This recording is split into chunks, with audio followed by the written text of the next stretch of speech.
যারা 100-তে 80 নম্বর পেয়েছেন তারাও ডাক্তার, আবার যারা 100-তে 14 কিংবা 15 পেয়েছেন তারাও ডাক্তার। একই মর্যাদার চাকরি, একই দায়িত্ব, একই পরিমাণের বেতন, তফাৎ কেবলমাত্র মেধা এবং যোগ্যতার। তবে প্রশ্ন হচ্ছে, আদৌ কি তারা মানুষের সেবায় নিয়োজিত হওয়ার মতো গুণাবলী কিংবা সামর্থ্য রাখে, নাকি কোটা ভিত্তিক নিয়োগের দাবি মানতে গিয়ে রাজ্যের লক্ষ লক্ষ মানুষের সুস্বাস্থ্য এখন সমঝোতার মুখে? নমস্কার, দেখছেন খবরের প্রতিবাদ। আমি শতরূপা। আজকের বিস্তারিত আলোচনা নিয়ে।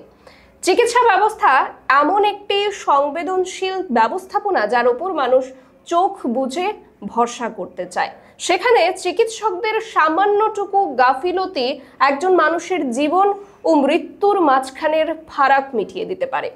এই অবস্থায় চিকিৎসা ক্ষেত্রে যাদের নিয়োজিত করা হবে তাদেরকে হতে হবে পারদর্শী, হতে হবে ধৈর্যবান, মেধাবী এবং অবশ্যই চিকিৎসা ক্ষেত্র নিয়ে যথেষ্ট পরিমাণে জ্ঞানী।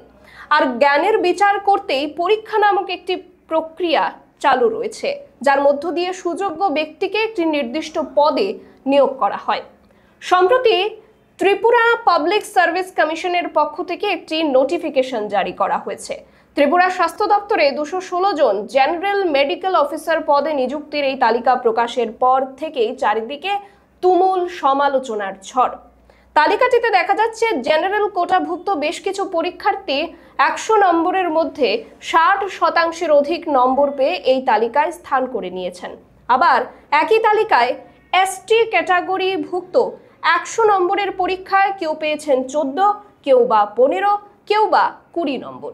কিন্তু এরা প্রত্যেকেই একই পদে, একই মর্যাদায়, সম বেতনে একই চাকরি পেয়েছেন। উল্লেখ থাকে 2024 সালের জুলাই মাসে এই নিয়োগ সংক্রান্ত বিজ্ঞপ্তিটি প্রকাশ পায়। আর সেই মূলেই এই নিয়োগ। যে 216 জন এর নামের মেধা তালিকা প্রকাশ পেয়েছে তার মধ্যে 83.95 নম্বর পেয়ে শীর্ষস্থান দখল করেছেন জেনারেল ক্যাটাগরিভুক্ত একজন। 216 জনের মধ্যে প্রায় 70 জনের নম্বর 60% উপরে থাকলেও তার পরের সবগুলোই 60%-এর কম রয়েছে।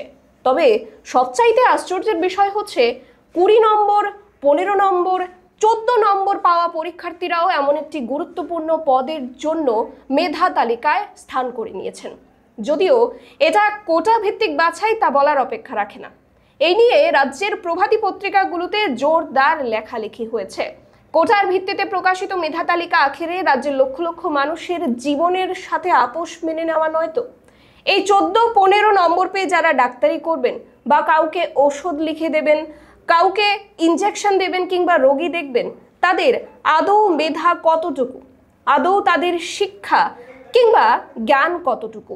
যদি মেধার পরিচয় পরীক্ষার ফলাফলের মধ্য দিয়ে হয়ে থাকে, তাহলে নির্ঘাত 100 নম্বরের মধ্যে বা 100 নম্বরের পরীক্ষায় যারা 14 কিংবা 15 নম্বর পেয়েছেন সেই শিক্ষার্থীরা কতটা মেধাবী হতে পারে সেটা বুঝতে কিন্তু অপেক্ষা থাকে না। এই নিয়ে সামাজিক মাধ্যমে তোলপাড় আলোচনা চলছে। অবশেষে একটাই প্রশ্ন উঠছে যে আগামী দিনে এই 14, 15, 20 নম্বর পাওয়া যে ছাত্রছাত্রীরা বা পরীক্ষার্থীরা নিয়োজিত হয়েছেন, তারা যেখানেই তাদের চাকরি ক্ষেত্রে নিয়োজিত হবেন সেখানকার জনসাধারণের জীবনের কোনো প্রকার ঝুঁকি হলে এই দায়িত্ব কি গ্রহণ করবেন টিপিএসসি বোর্ড কিংবা স্বাস্থ্য দপ্তর? আরও একটি প্রশ্ন, এই কোটা সংস্কারের বিরুদ্ধে এই প্রথমবার নয়, এর আগেও বরাবরই সামাজিক মাধ্যমে বিতর্কের উদয় হয়েছে। একটা অংশ প্রকৃত অর্থেই মনে করেন যে কোটা সংস্কারের আড়ালে মেধাবীরা কোথাও হারিয়ে যাচ্ছে, যোগ্য ব্যক্তিরা তাদের যোগ্যতা থাকা সত্ত্বেও চাকরি পাচ্ছেন না। অন্যদিকে ন্যূনতম নম্বর পেয়েও একজন আজ মেডিকেল গ্যাজেটেড অফিসার পদে নিয়োজিত হচ্ছেন। এই বৈষম্যমূলক আচরণকেও অনেকেই গ্রহণ করছেন না। এটা কিন্তু কোনোভাবেই আমাদের বক্তব্য নয়। এ ধরনের মতবাদ সমাজের বিভিন্ন অংশের বিভিন্ন স্তরের মানুষের।